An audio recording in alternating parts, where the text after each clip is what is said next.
folks, Charlie Shelton with Disneyland News Today, back once again at Disneyland to try some new treats.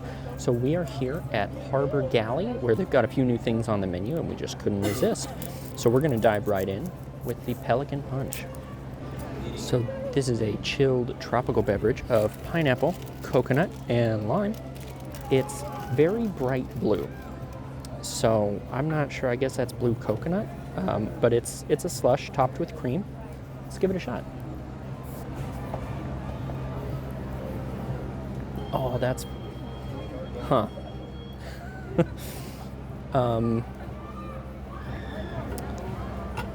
so here's something weird.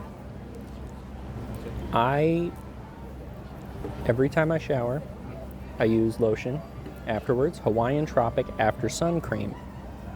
This tastes exactly the same. It's something I'm very familiar with. I use it almost every day. It tastes and looks exactly like this.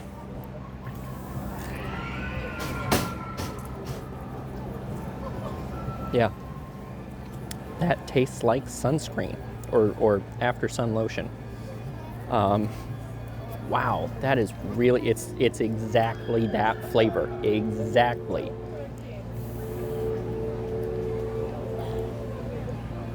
Like, I can't get past it.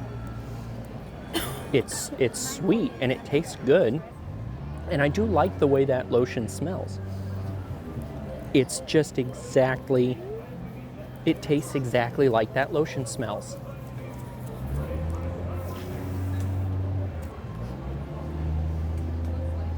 I mean, it's fun. It's got that little bit of artificial burn at the back of your throat from the blue flavoring. And as with all Disney slushes, if you mix in the whipped cream on top, it makes it that much better because it's not just syrup and water. But that tastes exactly like my lotion. That tastes exactly like my lotion. It's not a terrible thing. I just can't get past it. I can't. I don't know. Like, I'm gonna finish it. It's warm out and I paid for it, so of course I'm gonna finish it. It's just really weird. Let me come back to it after the rest of the food and see if it's any better. But that tastes exactly like lotion. All right, let's move on before it gets too cold to the vegetable gumbo. So they also serve gumbo down at Royal Street Veranda. They have a steak gumbo and a vegetable gumbo. Got the same thing here. Let's see if it's the same recipe.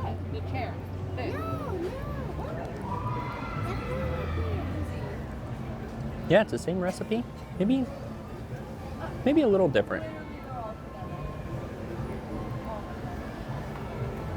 It tastes pretty much the same to me, except this one has something yellow. I think that's maybe butternut squash. It's something.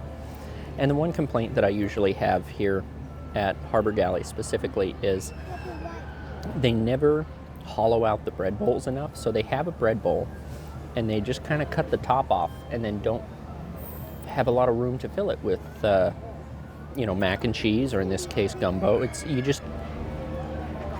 you can see that's where the bread begins, is basically right below the surface.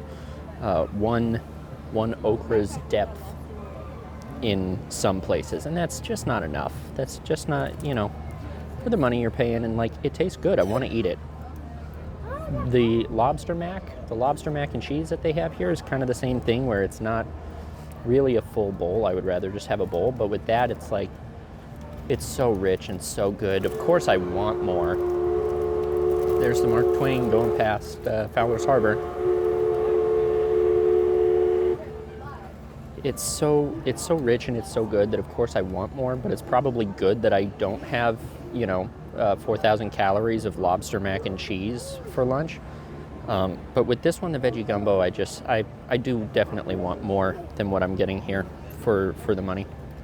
The flavors are good though. The flavors are, they work. It's not as spicy. I like really spicy gumbo. This is, I think, a little more appealing to the masses. So, take it as you will, but it's good. It's kind of one of those old favorites that we've been re-experiencing of late. And now that it's over here, we have a reason to try it again. And it's fine, but it's nothing I'd write home about, you know. It's okay. All right, let's move on. Now, this one really is new, and this is a new take on one of my favorite dishes ever, a muffuletta.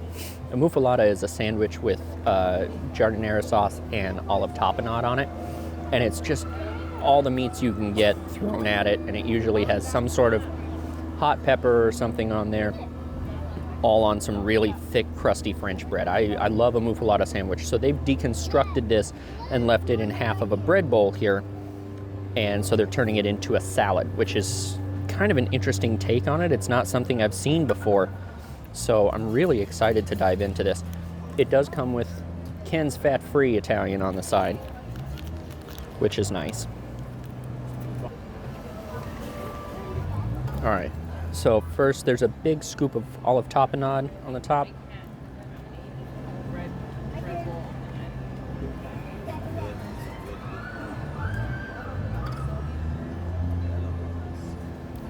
That's not as flavorful as I would have hoped.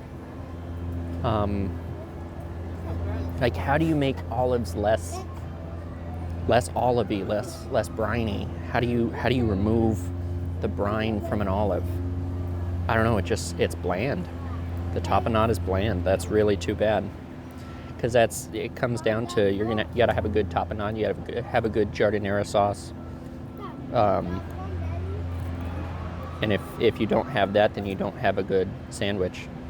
So that's a little bit of a disappointment, but let's try the rest. It's okay. It's just okay. Overall, I'm a little disappointed. You know what it is? When it's not in a sandwich, it becomes a chef salad. That's enough. It's just a chef salad with a lackluster olive tapenade on top. And that's too bad, because I really love Creole food. And I'm always excited to have more of it here in the parks, because I'm here so often, and it's what I really like to eat. So it's just too bad that this one isn't as good as I would have hoped. Yeah. It's a chef salad. It's got more sliced bread down at the bottom. But that's kind of what this place is. It's all about getting a bread bowl. Like, you get a little bit of something with your bread, but it's all the bread bowl. And this is a salad with a bread bowl and some cold cuts on top. It's a bit of a disappointment. So wish I had better things to say, but they're not all winners. There are so many great places to eat here at Disneyland. Just by the law of averages, they're not going to hit every single one out of the park. So, you know, if it's the middle of the road gumbo, or the chef salad in a bread bowl, or the cup of Hawaiian Tropics after sun cream, none of these new offerings are something I can wholeheartedly recommend. If you're going to be here at Harbour Galley, the lobster mac and cheese is just one of the finest lunches you can have at all, anywhere, but in Disneyland in particular, it's spectacular. The lobster roll is good. I haven't had a chance to try the tuna salad yet, because I always go for the lobster mac, but I've heard really good things, and I know it has a fan base. So there are better things to eat, not just in Disneyland overall, but here at this restaurant in particular. So I would say avoid these if you can help it. All right, well, thanks for stopping by, and if you enjoyed this video, let us know in the comments below. We'll see you next time.